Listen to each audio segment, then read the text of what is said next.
The only thing that I would say about speed is that with modern weather routing techniques and satellite communications, a boat that's really fast can get you out of harm's way amazingly well. Okay?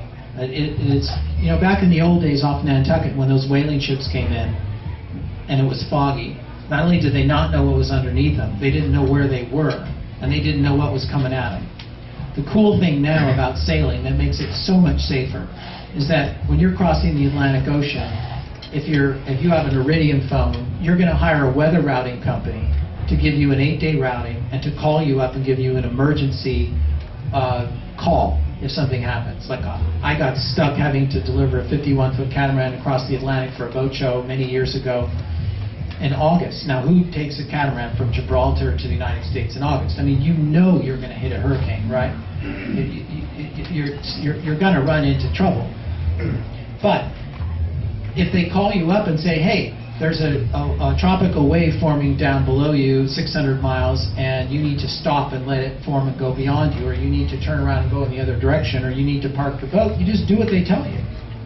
Because hurricanes move very, very slowly. And if you've got fuel on board and somebody's telling you where they are, then you're out of harm's way. It's amazing. But I cannot imagine what it was like when Benjamin Franklin was going back and forth between Philadelphia and you know, they didn't know what they were coming into.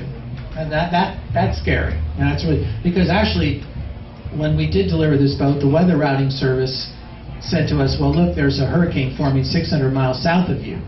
And we were on our way to Bermuda. And so we said, well, okay, well, what do you think? What should we do? He says, well, it's definitely, you know, continuing to move in a westerly direction. It's probably going to hook north.